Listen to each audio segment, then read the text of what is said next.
swear that I had it in one of their Luponic Distortion type of cans with Eldorado on it, labeled on it. Hmm. Hey, we're live, guys. Okay. Hey, y'all. So we're not supposed to talk about beer on our podcast? Yeah. John Kristen says her beer is straight yellow, like the color of a yellow egg dye.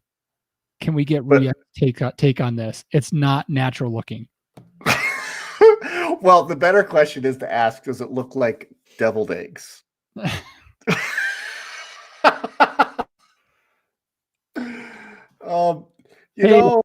Jeff McKinney. Hey, Cody. Hey, Kristen. Hey, Meth. I know your name is Joe. I just like saying Meth. Meth. All right. So if we get to booze news, I mean, is there any point in talking about anything other than the dude? Yeah. From the tanker truck. Yeah. And then is there anything else of note happening on the show? No, I see you have a thing for iTunes reviews. You don't have one this week, do you? There's not. No. Huh. Interesting. Joe, Kristen, Cody. No new iTunes reviews. Well, we'd have to have downloads for that, wouldn't we? So, Solomon, if we get to the booze news, do you want to take the? You know what? I would love for you to do it, because I think you just laying it out as presented in the San Jose Mercury News, I think is a good angle for the way I might jump into it. Okay. I'll cue that up. All right. Kristen won't download iTunes. Sorry. Can't you go to the website or something? That exists, right? I think so. Ask get somebody else you know to do it. Grab somebody's phone and review for us. That wouldn't be appropriate in this day and age. Yeah. So tonight we will be discussing why we don't have lime in our beer. That's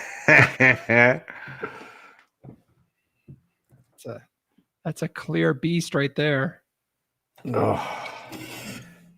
I've got okay. Well, I had to make a purchase from somebody I didn't want to make a purchase. Oh God, I should probably get a glass, huh? Jeez. Hey, somebody write the intro. I got to get a glass. But something about a wild wine ride, something like that. Wacky Racers wine style. So I mean, we're trading dogs. Peter's out and Marley's in. Hey, buddy.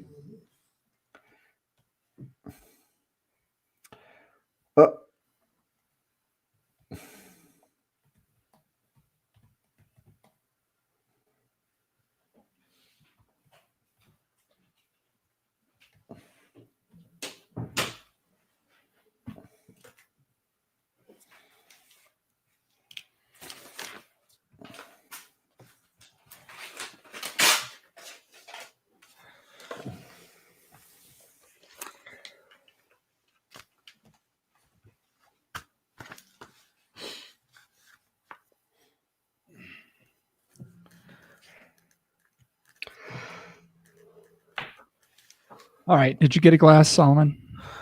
I did. Yeah. I'm just jotting down a few ideas about the wine truck story. Oh, well, that's way more than I have. So. Okay. Yeah. It's I'm writing down jokes, guys. This is my process that you only get every Wednesday night on welikedrinking.com/show. I was trying to draw a design in the head of my beer with what was left in the can. Right. Yeah, it didn't work. Not so much. All right. You guys ready? I need just like a minute. Sorry. You guys are the best. Son of a piece of something. It's so great. Every time I open up my Google Drive app, the first thing I see is murder hornets. Well, while we're waiting, It's for patrons, bro. That's for patrons.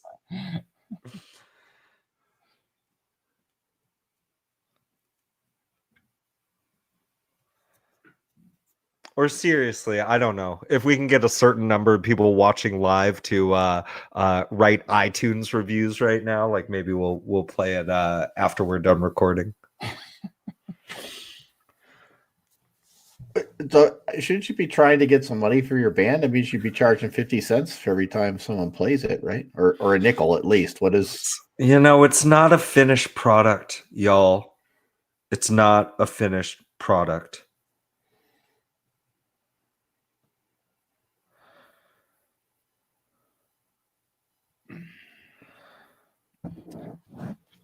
let's go on there, Solomon. I'm almost done, I swear.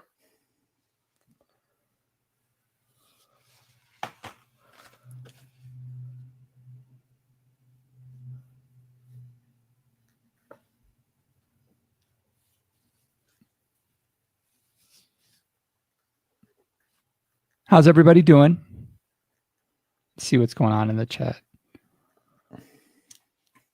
Okay. I think I'm good for the most part. All right. I think so for the most part. Things of this nature and the like. We generally, it's very rare that we're ready to go. Yeah. All right. Yeah. And we're off. This is Corey Blake with Dueling Pistols, and you are listening to the We Like Drinking podcast, where you never drink alone. At the sound of the tone, the official We Like Drinking time will be 5 o'clock. Commence consumption.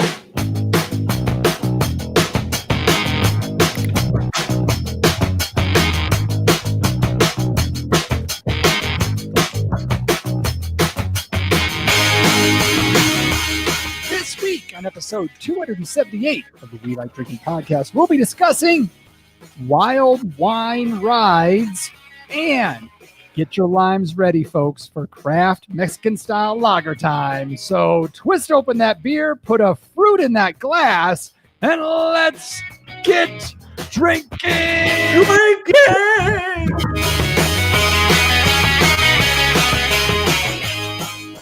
All right, listeners, get ready for some fun times tonight. I think I already heard John put an empty can down. Oh, it's in my glass still. Come on. You don't have to lie, John. We know you're just pounding roadies over there. That was Thursday last week. Yeah. Anyway, road sodas. Yeah. Cheers, my podcast drinking friends, and welcome to Happy Hour 278 of your favorite award-winning topical beer and wine education podcast focusing on fun. And make sure you never miss another episode of our brand of drinking fun by visiting welikedrinking.com/subscribe to find the best way to get subscribed to our show via your phone or PC or however you happen to be listening to the show today. Yeah. Hey. Can I watch it on my flip phone? Sure. Yeah. I mean, do they make those? I just want to thank the shark snake that got into our notes and wrote the intro. Thanks a lot, bro. Yeah. That was a good one, Cody. All right. So tonight, we're joined by our usual panel members. We have our California Sustainable Wine Growing Ambassador and former wine blogger, Jeff Solomon. Funds. I don't know. We have our commercial brewer and snake wrangler, John Ruyak. Yeah, hello. I am your host and certified specialist of wine, Jeff Eccles. This week, folks, oh my goodness.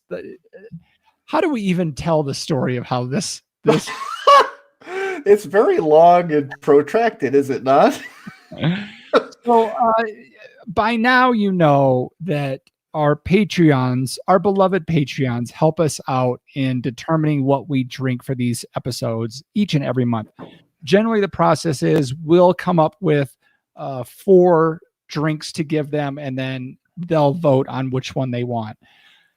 I mean, for the last year, six. I was gonna say 6 beer yeah. episodes. So about the last year, we've always come up with 3 and then thrown craft Mexican style lager in there just to watch it get beat. And Jeff always wants it in there, and it always loses. But I don't know. I honestly feel like we need to give them their due. Like we've talked about multiple styles of German beer, which all taste exactly the same. We spend a lot of time talking trash about the stuff that comes in clear bottles from Mexico. And I just thought it would be neat to kind of look at, some really well-respected craft brewers that are maybe doing things the right way. Because I'm just saying, in my experience, I've been impressed with a lot of the craft Mexican style lagers. I really thought it'd be fun to get into it. And if the rest of you, if you think it's a joke or if you don't care, quit listening to the show. Thanks for the download, you jerks. So it kind of become a bit of a bit for us, a bit of a running gag that craft Mexican style lagers was in the list, but it was never going to make it to air. And then last week, we got done with our episode on Scotch, on whiskey, and we decided to do an after party because Jeff Solomon had locked himself in his van to record some thrash metal, new song that he's been working on, and he wanted to debut it to our Patreon. So we let that happen, and that it really broke things wide open. Like we were kind of done after that with all the whiskey that had been drinking and the beers that had been drunk. It was some chaos. We got a little loose. Didn't we do something else last week after the after party? Yeah, after that, but we all Zoom bombed hangout. It was really. I have to say, I had a lot of fun last week recording the show. I did not have a lot of fun the next day when I woke up with all these responsibilities. So that won't happen again. That's why I'm drinking something nice and light and crisp. And uncharacteristically, I actually exercised a little bit of self-control and left 2.5 hours earlier than these 2 guys. Yeah. So while we were in the throes, the delirium of the murder hornets, I can't remember if it was myself or if it was Jeff Solomon or if it was John. Who was the one that said we should just do craft Mexican? It was you. It was you. It's all you on and this one. Everybody jumped on it. It was just game over. So we didn't give anybody a chance to vote on this one. We just said, no, it's happening. And this one's for us, man. So and for the one person that always votes for it. Well, to my recollection, I think both Solomon and I kind of brought it up. We have a text group that we discuss things with, and we were talking about the beer choices.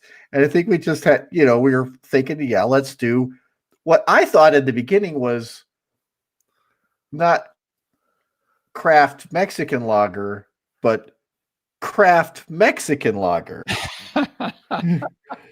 Or Mexican craft lager, not craft Mexican lager, but Mexican craft lager. Yeah. So I think that's the way I originally understood it. And thankfully, given our current situation, that it's craft Mexican lager, because I can't go anywhere to get a Mexican craft lager. I feel like I need a Venn diagram to do this. So how we arrived here. So let's touch on what everybody's drinking for this one. John, what did you have? I just wanted to make, we had our intro from Dueling Pistols. Anybody open a bottle yet? I have not. I did. We did the Cab Petite Syrah in And, our house. and it was just as big and dark and juicy as I thought it was going to be. Mm-hmm. Yeah. I mean, given that 50-50 blend of those two varietals, it was just as big and juicy as I thought it was going to be. And super approachable. Those of you that are expecting the like bombastic tannins of a Petite Syrah or a Cabernet, like that's not really what it is. It's definitely like, I don't know what the actual price point is. Probably around $15, right? And it's kind of 15. Yeah, that's what I would expect. Higher, 20. In the literature, they said 50. 50? Yeah. Oh. Okay. So That changes things. John. I mean, it was a good wine. So, anyway, I just, they were nice enough to send us 2 bottles, and I opened one. I just wanted to make sure that we got that on the show. So what do I have today? I think I talked about a Venn diagram before. So what I have is New Mexican craft Mexican style lager. You know what's funny? I was actually going to say that as a joke. And I was, all of a sudden you started talking about wine. So I went that way, and then you killed it, John. That's awesome. I did it on purpose because I know you're quicker than me, and I wanted to make sure I got that in there. So you're one of the few, John. So I thought about getting some Schwarzbier from Lizard Tail because I just kegged that and I lagered that. So I lagered it for 6 weeks because lager is a method of brewing. It's not a style. Right. And we've gone over this before. Anyway, I do have 2 New Mexican craft Mexican style lagers, one from Marble, whom I have specific disagreements with. I've got another one from, and it's called Cerveza. Wow, that's original. And I've got some from Santa Fe Brewing Company with an unfortunately named Pepe Loco, which I think is kind of unfortunately named. That seems a little, I don't know, maybe a little derogatory. But I also, if we get that far, and well, you know me, we will get that far. I have from Bosque Brewing a Bosque lager, which is a New Mexican craft lager, but not a New Mexican craft Mexican style lager. So we can compare the 3. I could have chosen a New Mexican craft Pilsner, but I didn't do that. Anyway. Probably a good call. Jeff Solomon. I like your lineup. Oh yeah, it's good. I used a to the door delivery service this week to get some brews, and I actually found a couple of different Mexican style craft beers that I wanted to go for.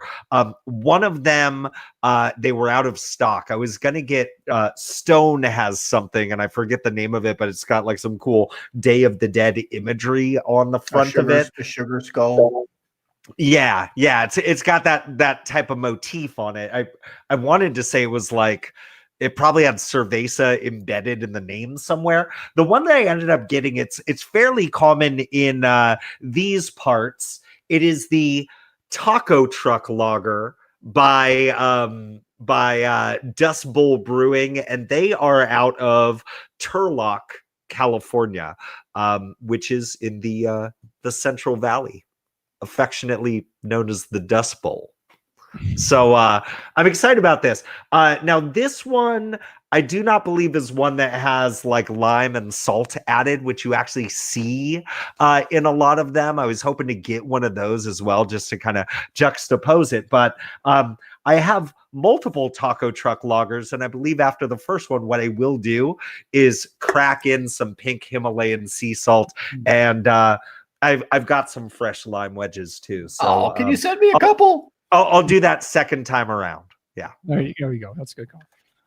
Let's see. I stuck to Colorado for this one. I went with Lone Tree Brewing's Mexican Lager, 5.3 ABV on this one. I did find an interesting note on this one. It won a silver medal at GABF in 2015 in the American Style Lager or Light Lager category. And I think it beat out Pabst Blue Ribbon, if I remember right, to win that one. So that's good lordy days. That's what I'll be drinking. So should we do some tasting notes now, or do you want to do wine, beer, spirit? Yeah, first. let's do that. We don't want to talk about what Mexican lager is all about. Well, we'll get to that next. All right. John's ready to go. John's got a lot of info, I'm thinking. No, I don't have a ton, but it's going to be fun to listen to. Let's get to this first. It's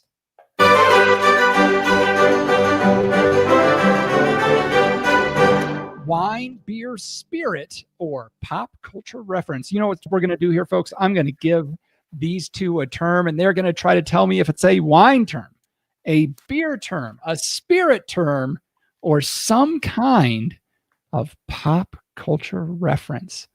The term this week is Kawama.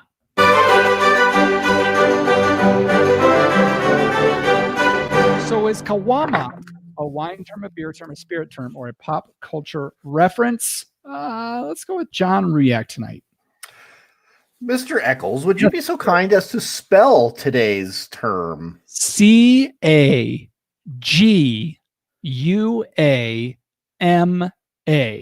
Kawama. Aha. Got it. The way you pronounced it, I thought it was going to be something Polynesian, but the way you spell it, I'm thinking it's something Latino. Caguama. I'm going to say that this is the indigenous beer of the Andes made with corn. All right. So John's going with a beer term, an indigenous beer made of corn. To the Aztecs, is that what you said? And in the Andes region. In the Andes. Way, South America. way south of the Aztecs, All right. bro. Jeff, The Aztecs, I think they play in San Diego or something. Okay. So, interesting. I think John and I kind of went through this same thing. When he first said Kawama, I was starting to think Hawaii, and then I was like, nah, I feels like there would be more syllables if it was something kind of geeky. And then I was thinking like maybe it was African, and then you spelled it, and the C and the G and that you really like the pronunciation. It's beautiful. Kawama. I am being taken actually to a different set of islands. I'm actually being taken to the Caribbean. I'm thinking honestly maybe about like Cuba, and maybe this is a spirit reference, and Caguama is the name of the sugar cane that is used to make rum in Cuba. Caguama. Nice. A good guesses tonight. Jeff, anything coming out of the chat? They got any guesses there? Meth says that it's probably a Mexican spirit, but originally he was thinking Southeast Asian. Okay. That's a beautiful word. I love that one. Yeah, right. All right. Kawama is in fact a beer term. So congratulations, John Riak. It refers to a larger bottle of beer that contains between 940 milliliters and 1 liter of beer, depending on the presentation. It could also be a loggerhead sea turtle. So I would have accepted pop culture reference as well for that. But I was going for the size of beer. Kawama.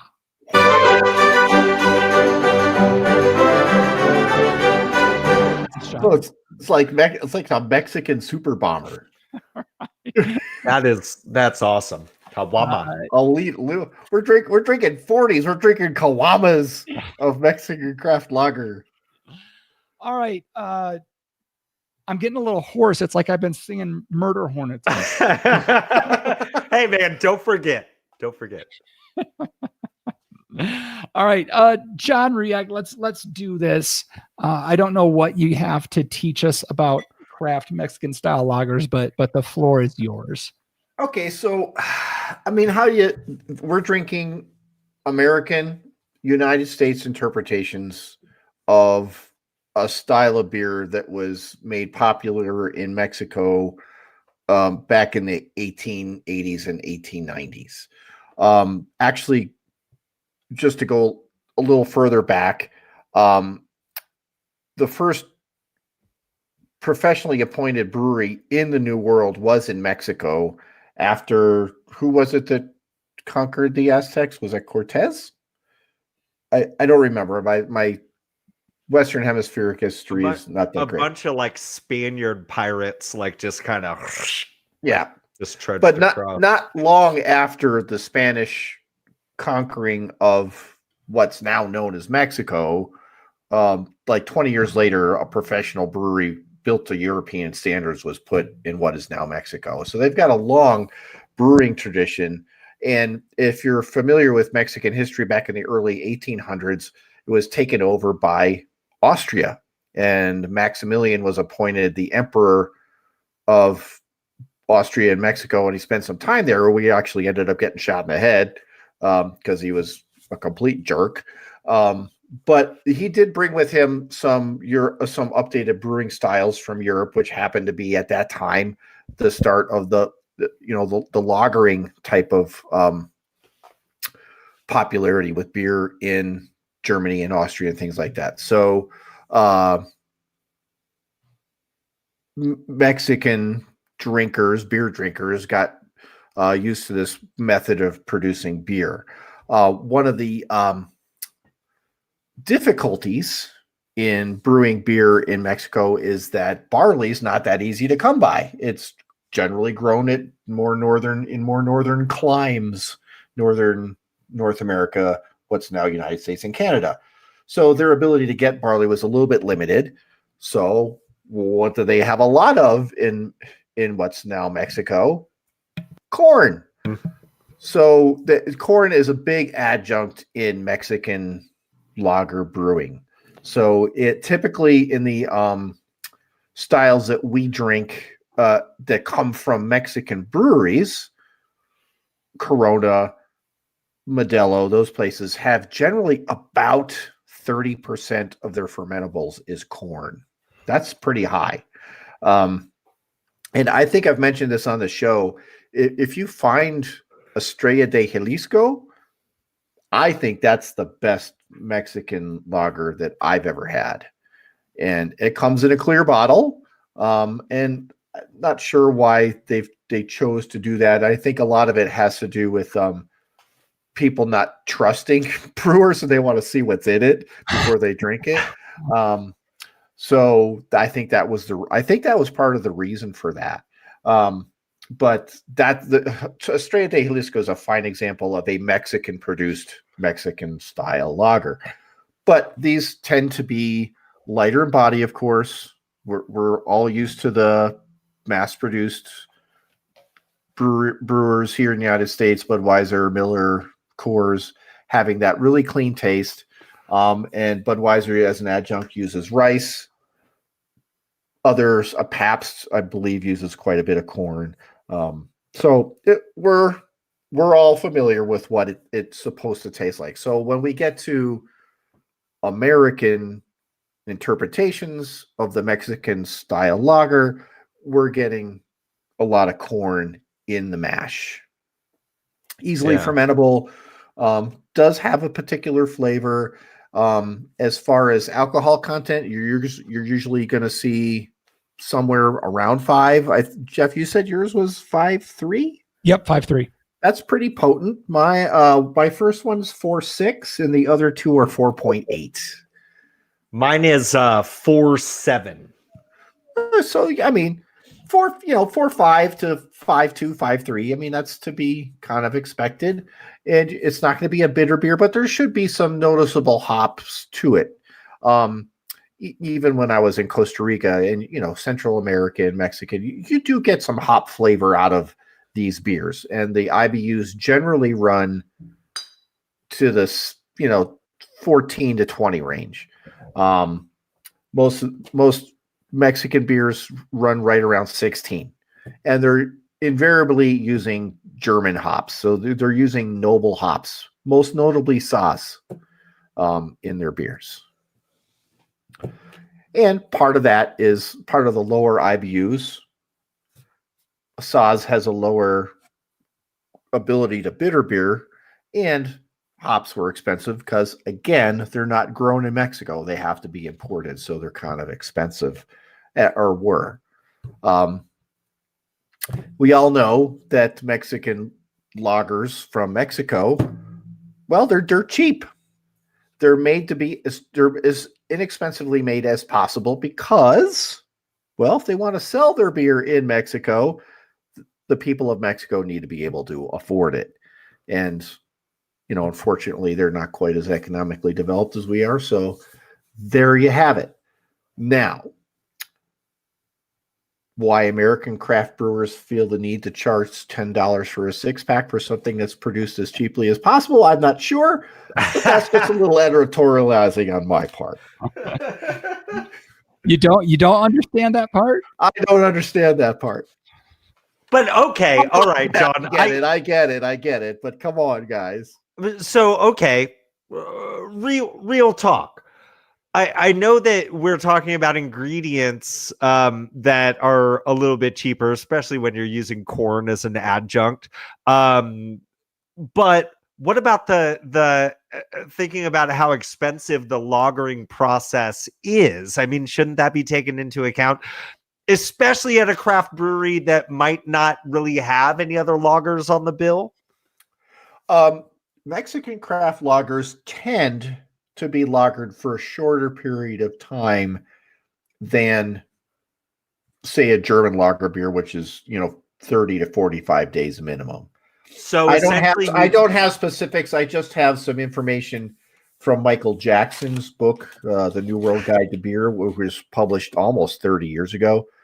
So essentially, you could I call my beer a lager if I only brewed it in winter and just rolled it out into the street one night and then brought it back in? No. Lagering is lager. We talked about this. I mean, lager means storage. So it should be at least 30 days. But I think with the Mexican style and their inability to refrigerate, I mean, I think it's probably shorter than that. Now, that said, what happens when you ferment at a longer period of time at higher temperatures, Jeff Eccles? Say that again. What happens when you ferment at higher temperatures, particularly for a prolonged period of time? What happens to the flavor of the beer? It's going to break down, and you're going to start getting a lot of off flavors in your beer. But you tend to get a lot of bananas. Yeah, that's in the extreme. But if you have a successful brew and it's at a higher temperature, you're getting more estery flavors, fruity flavors like we get with ales. Okay, so you don't really get that with Mexican lagers even. I mean, they have full refrigeration capacity now, so that's not an issue. But I mean, I'll never say that Mexican styles lagers from Mexico or wherever else are not well-made products. I just don't generally care for the taste because I don't like a lot of corn in my beer. That's not, I want barley. So, and because corn ferments a little faster and cleaner than barley does, it mashes into a more fermentable sugar. So this fermentation happens a little quicker. Okay, what about the history of, because I don't know if you know this. I used to work at a record store, and When was that? Back in the 1900s. Huh. And there was a divey type of bar right across the street from our record store. And after closing, we would head over to Murray's to get some brews. And my buddy Matt was notorious for ordering Coronas, but he would always go Corona, no lime. And for a while, I would do that too, just because I thought it was cool. But really, it doesn't taste any better. I mean, it's kind of an improvement to put a lime inside of a Corona, and I've had conversations with people about this. It's like, if you have to put fruit in your beer, what's wrong with the beer? But what's really the history behind that? Like, when did people start shoving limes in bottles? I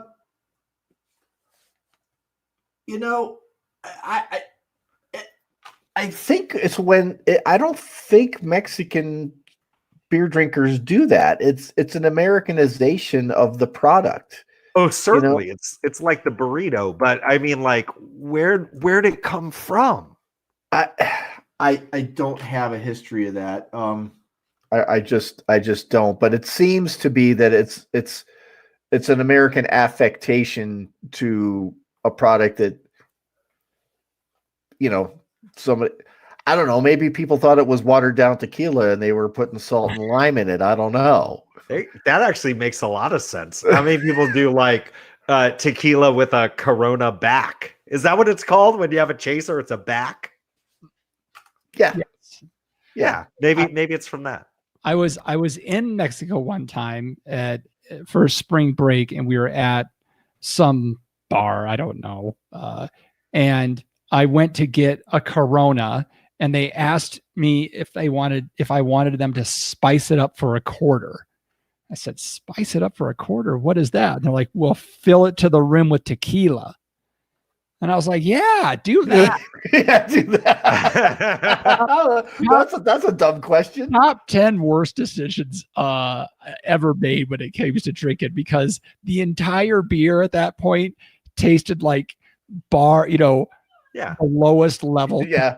Tequila. You have a 12 ounce watered down tequila. It's disgusting. It's terrible. With bubbles. Okay, so John, what should we be expecting out of this? Can I ask this, like, just off the bat, just looking at it, because we often judge beers by the head, and I was thinking we could talk about the head of this lager head, this caguama. So I'm noticing, like, I poured this Dust Bowl taco truck lager 20 minutes ago now. We've been talking forever, and the caguama on this is still, it's there, man. It's present. And it's interesting, and that can be done a couple of different ways. My guess is that there's a little bit of dextrin malt in the mash bill to hold that head. That's my guess, because generally head is a result of the release of the CO2 in the beer and a combination of whatever residual sugars and proteins that are left in it. So, I mean, the head of your beer is actually is generally protein. And mine is the exact same way, Jeff. I poured it a while ago, and it's still sitting there. I can't get over, like, John. That is nuts. John's and mine is a very straw yellow in color. Jeff Solomon's almost looks like an amberish color almost. Mine's got a little depth of color there, and let's see here. I'm gonna do the magic of. I don't know if that helps at all. That changes it a little bit. I mean, Yeah, but- I mean, but how- my what's- lighting's not the best, but yeah, this is more amber than I would have expected. which is not outside the style. And there are some very fine dark lagers and Vienna beers made in Mexico. Okay. In fact, the best beers in Mexico tend to be darker. What they used to do in Mexico a long time ago is they would dry their malts in the sun and actually gave it quite a depth of flavor Wow. that is, I mean, I would be really excited to taste a beer that was brewed from that. Yeah. Wouldn't you? Yeah. Yeah, and I would also like to say I was actually I've been checking dates on bottles more often, just because on some level I'm like giving it up to a lot of folks. Like, whoa, I can't believe how fresh this is. This one was bottled March 27th. So I mean, it's a young, fresh lager. So it's not necessarily dark because it's older, So Yeah. April 1st for this one. I have a Best By date of 7/30, so it was likely canned not too long ago. And I have, the beer's usually my deal. So what do you think? Have you tasted yours? no, just looking at it so far. Okay, well let's taste it. So should we like, if I think of a lot of the big Mexican styles or big Mexican brands that are here in the US, is that what we should be expecting out of these? Like a Corona, a Tecate, Oh God, Tecate! You remember that time I bought a suitcase of Tecate for hockey, don't you? yeah. It was Like so those kind of- good. Don't blame Tecate for that one, dude. That's your It was the tastiest thing I could actually imagine at the bottom of the Grand Canyon, but after buying a suitcase of it for hockey, no. Anyway, I hope it's recognizable for what it is, but you get a little bit more Okay. of what you're missing. All right. Does that make Yep. any Yeah. sense? Like on the nose, like it's a spitting aroma to me of old Milwaukee. Okay. That's I played a lot of Risk drinking Old Milwaukee. And I was gonna say too, this Dust Bowl taco truck, unremarkably, and I think we've mentioned this before with some other beers. It's a lot of times when I smell lagers, it's like, yeah, it smells like beer. You stole my thunder on that It one. smells, it's. I'm not gonna say it's like that rancid like dorm carpet type of smell, but like, yeah, it smells like beer. It's corny, but like roasted corn, like it's a little roasty, toasty. Like almost like corn nuggets. Yeah, You know and what I'm talking about? Yeah. Yeah, corn nuts. By the way, those are outlawed in my classroom because you eat crunchy. corn nuts. I don't want to talk to you because your breath stinks. horrible. That I don't have to do the Heimlich maneuver when you swallow a whole one. Oh, whatever. I wouldn't do that anyways. I'd let you figure it out. Because that's you're the one making those risky decisions, right? All right. Touche. So- Inside joke. So, but yeah, and I will say there is like this roundness and this fullness just on the nose that I'm getting from maybe these more like noble hops varieties. You know what I mean? Like it is a little bit like earthy, a little bit musty, musky. One of ought those to get things. get some floral notes out, but there's there's so little hops in it. You should taste it. You should be able to taste the bitterness and taste some hops, but aroma. I don't get a lot of hop aroma in mine, Mhm. Yeah. but the roasted type of corn nutty thing. All right. On Anything- the palette. yeah.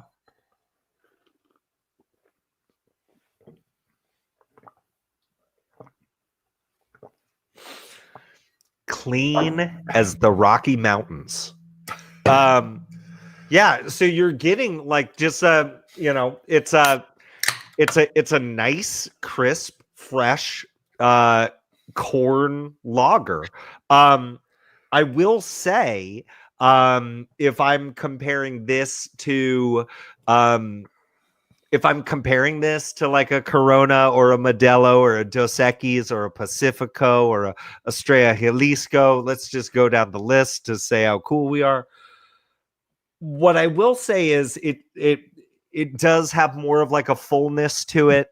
I will also say compared to maybe like a German lager, there's a lot more freshness here. Not saying that German lagers aren't fresh. If I was in Germany, I'm sure I would expect that, but they tend to have a little bit more age on this.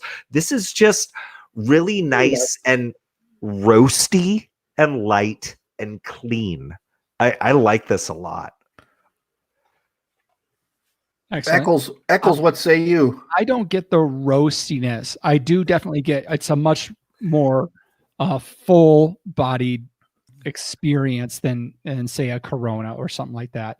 When I said it smelled like old Milwaukee, it's definitely much better than an old Milwaukee because it does have a little bit more depth to it. There is this kind of lingering flavor at the end that's it's not the best flavor in the world, but there is just kind of this lingering thing there. It's the lingering beer flavor. Yeah, I mean, it's kind of like when Solomon said it smells like beer, but the finish tastes like beer. Yeah. It sounds simplistic, and it is. It's a simple beer. But I think I think that after flavor. I think when you say the after taste is beerish. Right. I agree. But like Jeff said, it's very crisp. It's very clean.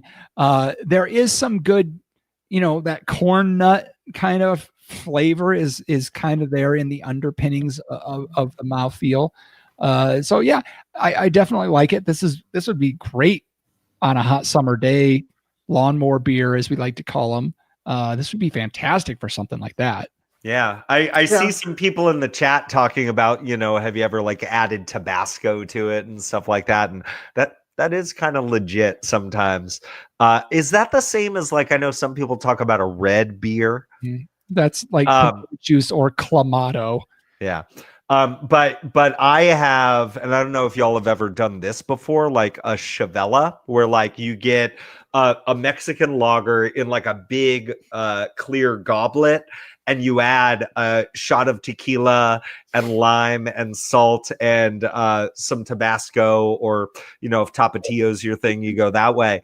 But Chivellas are really kind of popular in a lot of Mexican restaurants in my neck of the woods. I don't know if you guys are into that too, or if you've ever had those before. No. Does it like have multiple straws? Is that like you said? It was in a big goblet? You know what it is? It's like when a bunch of bros go out for a fancy meal at a Mexican restaurant because they're 22 and they don't have a lot of money and they're thinking like they're splurging. You get like the 3-item combo platter, and you get the not just the Chivella, the super Chivella with like an extra shot, and then you just bro out to see who can bro the most Chivellas. So is it named after a Chevelle? That I would not know. I think that's something, I'm sure some of the cocktail experts, like if Stubb were in the chat right now, he'd be like, actually, when I used to work at Red Robin, here's how we made Chevellas. But yeah, that used to be a thing, and I could see the Dust Bowl taco truck lager being a good Chivella. And actually, I'll be doing a quasi Chivella right now because I am going to get my pink Himalayan sea salt and I'm going to crack that into it with a lime while you guys talk about some others. I really would like to have a lime and some salt added to this beer. I'm not even going to play it. So John, did you go through it? I don't think you've given us your tasting notes yet, have you? No, I mean, I finished that beer, but I haven't tasted the next one yet, and there's some interesting differences, just in the appearance. So, do you see this caguama right now? After I just cracked the sea salt in there and put the lime in it. Yeah, look at that. Oh, this is beautiful. You just do it for that. So, this is me. Yeah, I've got a bone to pick with Marble, but actually, that beer is actually pretty good, and I like their Pilsner too, as a matter of fact. But yeah, I liked the hoppiness of the taste of that beer. I think it was right on point. Certainly hoppier than any of the American standard lagers. The Buds, the Coors, the Millers. I mean, certainly hoppier than that. And there is that. Yeah, I don't know. I would characterize it as sweetness, but something that just stays with you, as an aftertaste. That it's not. I wouldn't say it's objectionable, but it's not the most memorable beer aftertaste that I've ever had. But to be honest with you, these are brewed for hot days, and I don't want you to abuse it, but these are made for just knocking them back. So you finish one, you throw it down, you crush it for recycling, and go on to the next one. I mean, aftertaste is an afterthought when this thing are being produced. I mean, you're supposed to continue drinking that or interrupting it with a chili dog. This is more of your a day taco. beer. This is a day. Yes, this is a day drinker. This is washing the truck, washing the car, mowing the lawn. If you're drinking beer and mowing the lawn at the same time, hard hats and steel toe boots. It's an activity beer, softball beer. This is it's a locker room beer. It's you're going to have more than one, and it's not like drinking 2 double IPAs and you shouldn't drive. Mm-hmm. Anyway, I really do want some tacos now. Like, that'd be really good. Like, and this, I will say, I mean, this seems like a beer that's made to be had with food, right? It's crisp, clean, and you cleanse your palate after a spicy Latin American dish. Yeah.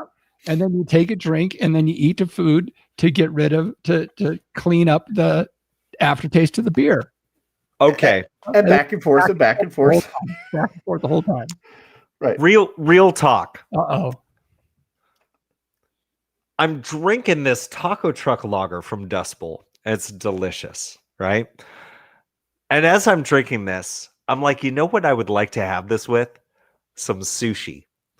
And then I started thinking, is there really much of a difference? Like, we really want to distill it down. Like, a well-made German lager, a well-made Mexican lager, a well-made American lager, whether it's Mexican style or not, a well-made Japanese lager. Is there really much of a difference? I mean, come on. If we stack this up against a Sapporo or something like that, will we taste the difference? I don't know. I'm not trying to sound racist, but fermentables in the Far East and Japan has barley growing capabilities, but they probably would use rice. Mm-hmm. So as an adjunct to help extend the beer, if barley was hard to come by, which tends to be a little bit crisper, but I can see where you make those kind of comparisons. I mean, and let's be honest, it was just straight lager beers. You're not going to get a lot of hop character. That's not what they're for. Pilsners are, because Pilsner IBUs tend to be in the 30 and 40 range. I mean, they should, they're there, right? But these are supposed to be thirst quenchers without, I mean, these aren't beers that we're talking about them a whole lot, but these aren't beers that people sit around and talk about. They just drink them. Yeah. Like You know what it is? It's kind of like the equivalent of a pizza wine, and there ain't nothing wrong with it. And there's a lot of delicious wines that go with pizza. There's a lot of delicious beers that go with tacos and pizza. But yeah, I mean, and that's the thing. A food friendly beer, that's not a bad thing at all. If it was food unfriendly, I'd probably be more upset. You know what I mean? I'll tell you what. You're never gonna have a pastry stout with some tacos. Nope. Not gonna happen. You could, but it would be a mistake. Yeah, I would kick you out of my house. To your question though, Jeff, like I think I could tell the difference between this and a German lager. Like I think there's some distinct differences between this and the German lagers that we had all around the Christmas holiday. They And- did all taste Day. very much the same. As much as they all tasted the same, they should have all had a more rounded mouthfeel because it's 100% barley. Mm-hmm. Yeah. So If you can, I know it's hard to remember flavor sensations, right. 5 months ago, but still, I think we can tell the difference though. What about, and I'm just throwing this out there, what about the episode where we get our significant others to get us a bottle of, not Mexican style, but a bottle of Mexican lager, a bottle of American macro lager, a bottle of German lager, and a bottle of Japanese lager, and we sit here and we go blind on them? how long is that show gonna be? Well, we drink enough of them, I guess we'll go blind. But I'm just throwing that out there. That'd be a two-parter, I think. All right. Probably right. The second part would be unintelligible. I will say, Anything yeah. else on it? John, you have something else. Oh, only that I opened this other one, this Pepe Loco, and you'll notice it was quite a bit lighter in color. I don't know if you remember what it looked like my other one. The head retention is not nearly as good, but oddly enough, it's sweeter, and it's hopped a little bit less because I'm not getting as much hop sensation, some bitterness out of it. So it's lower alcohol than the first one, and yet it tastes sweeter. So that there's some brewing, some attenuation differences in the yeast and things of that. But interesting. I think that would be fun because we talk about how all these beers kind of taste the same. I do think it would be fun to line up 3 or 4. I will say the chat watching live, as they do every Wednesday night at weelectdrinking.com/show, they are going crazy right now. They all want to make that a reality. Even Brad H is coming out from the shadows with a big old thumbs up.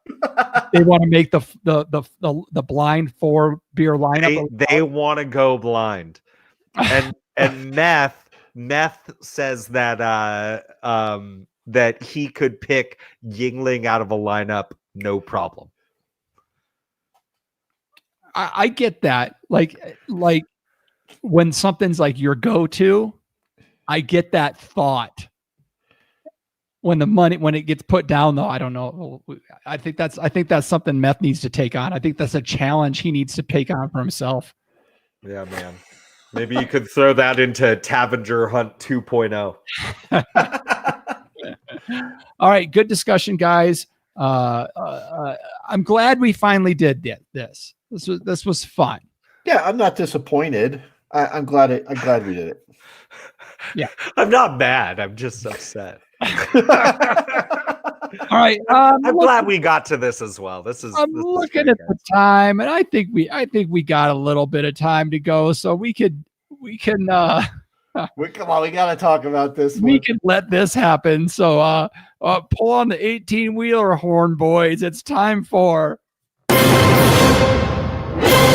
Who's News. We discuss interesting, noteworthy, or sometimes Darwinism. So where's this from? This is from California. No surprise there. A Hayward man arrested after guzzling wine from moving tanker. Now, sometimes you read a headline and you're like, it can't be as cool as what they just described. Sometimes it can be because the sub headline takes it up a notch. Barefoot and wearing only underwear, he leapt onto the truck on Highway 99. So let me walk you through this story. Here's the truck driver. He's driving a big rig full of wine down the highway, and this little rambler comes running up and upside of him, gets in front of him, hits his hazard slide. He's motioning to him. Something's wrong, so the trucker thinks something's wrong. So he pulls over to the side of the road, right up behind this guy. The door opens and out busts this dude in nothing but his boxer briefs, pops the trunk of his car, goes back into the car or something, at which point the truck driver's like, yeah, no. And so he takes off. He just is like driving away. This guy is up to no good.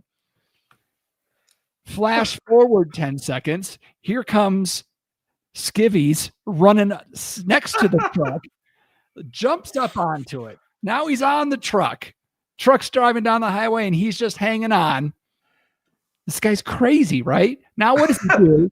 Now he crawls under the truck to get to the valve and pops the valve open. So wine just comes pouring out, and he's just guzzling it as fast as he can. Trucker doesn't know this is happening, but he gets an alert in his truck because he's losing fluid. So he pulls over. He's on the phone with the police at this point, and they described it as like, imagine this guy was making a snow angel in the lap. That's the best. And people were calling on him because they thought he was going around all bloody because he's just covered in red wine. So he gets arrested, goes to jail.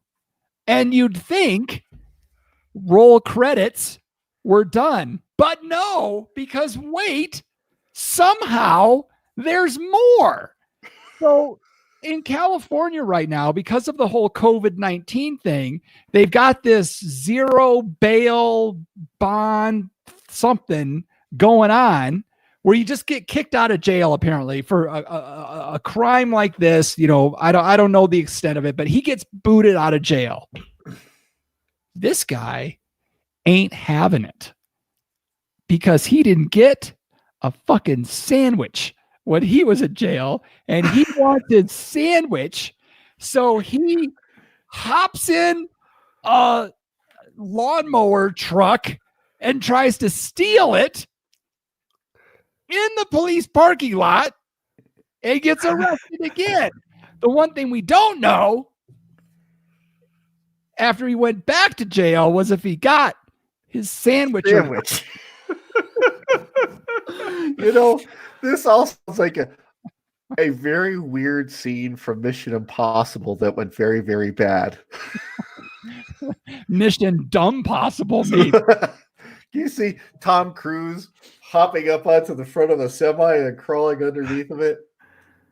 Your mission, you choose to accept it. Here's the thing. This is all done on a day. Here's the thing that I think is so amazing. And this is where I think the media really needs to get their act together, because the San Jose Mercury News, in the headlines, they talk about how it's a Hayward man, right? And so our vision of this is that this happened in Hayward, which is right along the East Bay, close to Fremont, California. Like, it's in the Bay Area. And I'm like, wait a second, that doesn't seem right, because as you look through the San Jose Mercury News article, there's actual video of this. Jeff, you saw the video? Yes. Yes, I did. So in order to get to the video, you have to click this link from the San Jose Mercury News, and it takes you to Sacramento's CBS 13 station. And they are so proud of this, right? As you read the Sacramento CBS statement about it, they talk about this happening in Modesto, which is a large city in the Central Valley, a couple 100 miles south of Sacramento. The Sacramento station was so stoked about this footage. They got it first. They made it exclusive. Yes.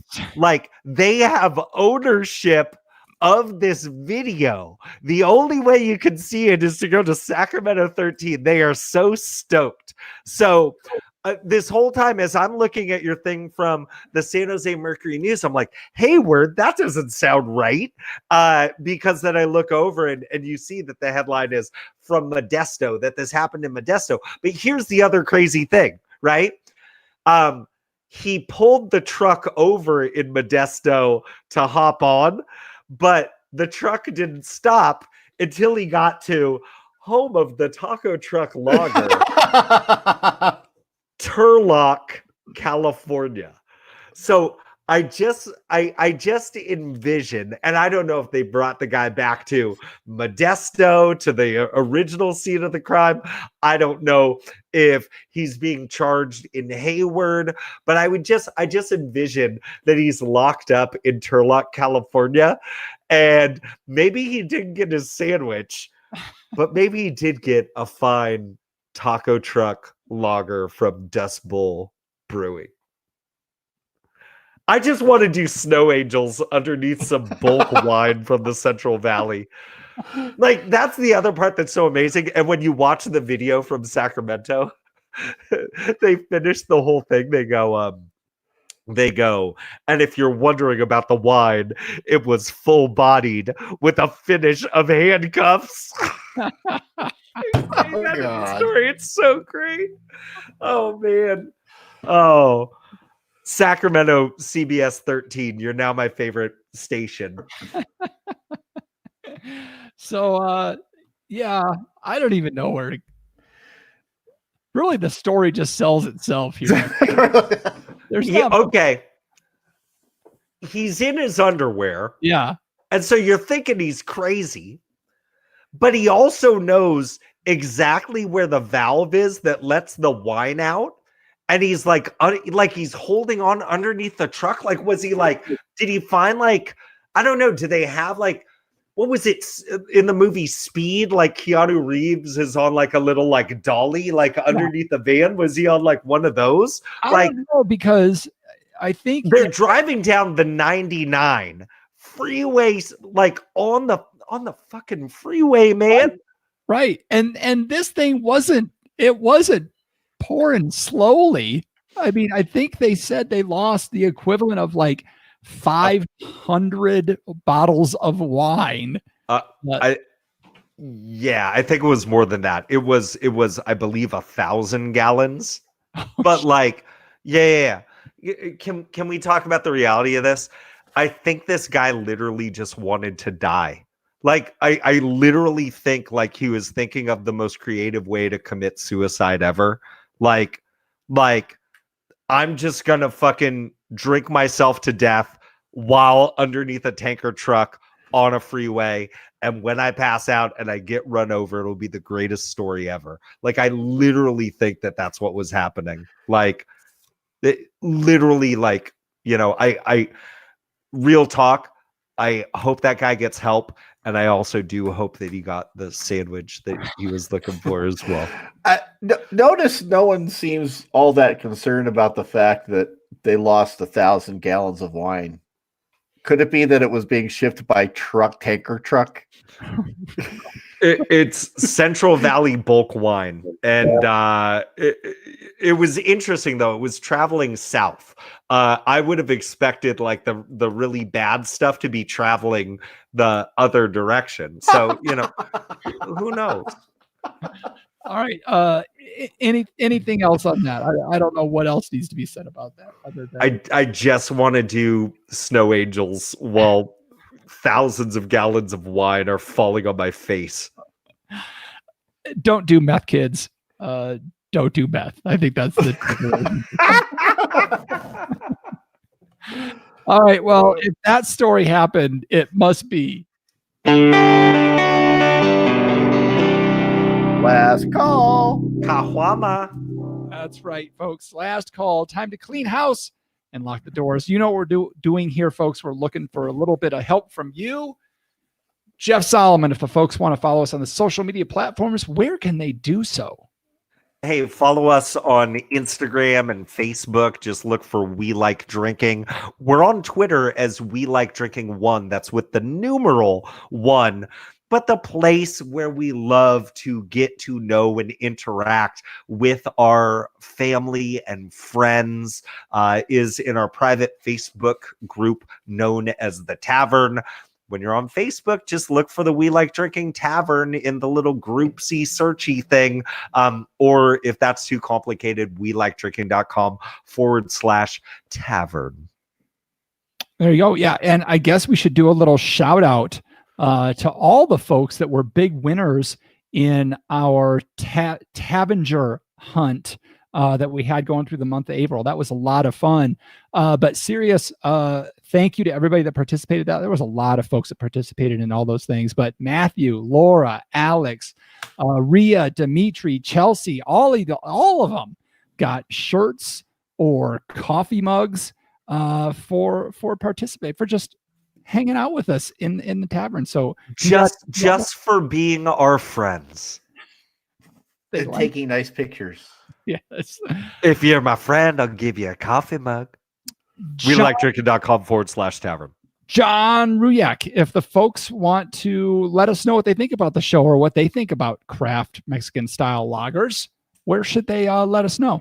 Well, you can search up the show on Apple Podcasts. And I don't even think you need to download iTunes to do it, right? You can do it right from their website and leave us a big, fat 5-star review. No? Apple wants you to use their app, if I remember right. Oh, well, yeah, you can delete it after you give us a 5-star review. And if you enjoyed this episode, share that with a friend. Please share us with a friend. Absolutely. And if you've done all that, you can become a patron of the show. Help us out financially a little bit every single month. Like, we have 2 new Patreons this week, folks.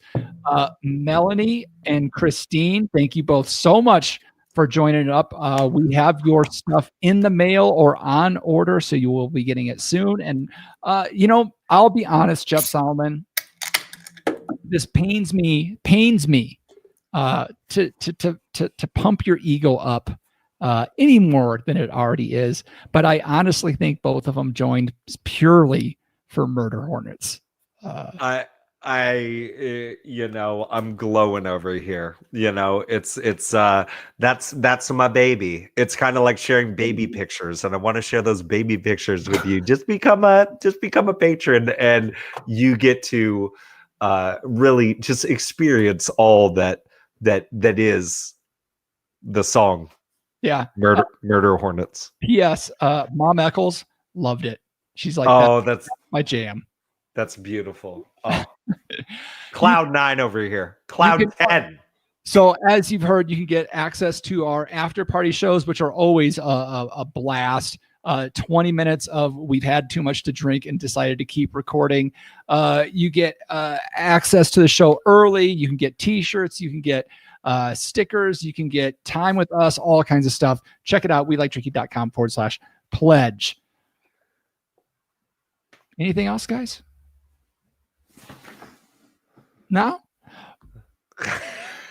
Let's fucking go. You can also find the show notes for this episode with all the links to the stories or mentions we had at welikedrinking.com/episodes. All right. I think we're going to get a boost this week in page hits just for the wine guy, just for the story alone. But we've reached the time of the show where I get to say, okay, panel, let's take one last trip around this table and get some final thoughts before we shut off the lights. John Ruyak. My final thought is a question. And it wasn't answered during Brews News. Was boxers or briefs? Both. He had boxer briefs. Yeah. Oh, yeah, because I think unless you do it in tidy whities, it doesn't count. I mean, he really should have. Like, he really, really should have been in tidy whities for that. That would have made it just extra special. Jeff Solomon. I'm just envisioning like wine stained tiny white. It's a bad look.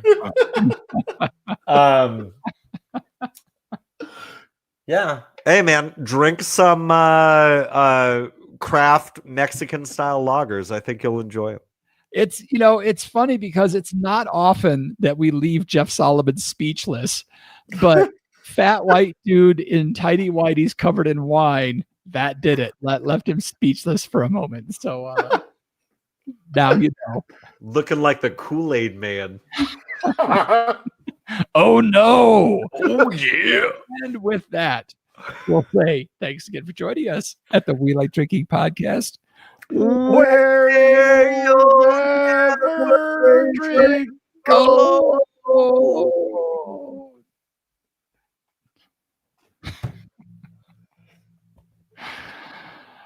Jesus. All right. That happened. How's the chat doing? Did the chat like the story? What's that? Did the chat like the story? Oh yeah, they're losing their shit.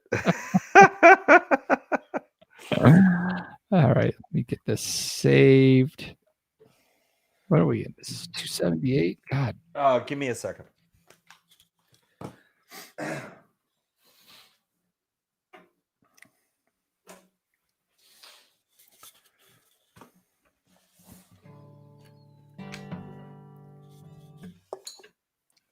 All right.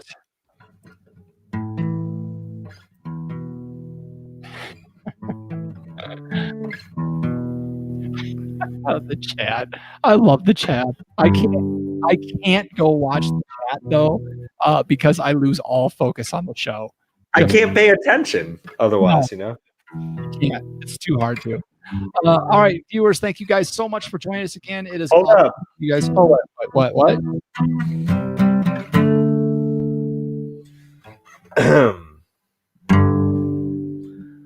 Murder hornets. Murder hornets. Murder hornets.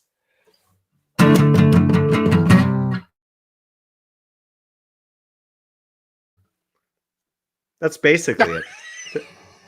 That's it. Of course, it like glitched out, right? Yeah, you totally. Perfect timing though on the glitch out. Okay. I mean, that's tempo on it. Right. Yeah. If any of y'all are Patreons, I gotta know what you thought about the Murder Hornet song. If you haven't listened to it yet, you gotta go listen to it. But that's gonna be it for this week. Yes, exactly, Kristen. Vaccinate your children. That was my first comment on it too. Well played. All right, awesome seeing everybody. We will talk to y'all next week. Great seeing y'all. Bye. Ooh, these Mexican craft lagers are highly carbonated. Yes, they are.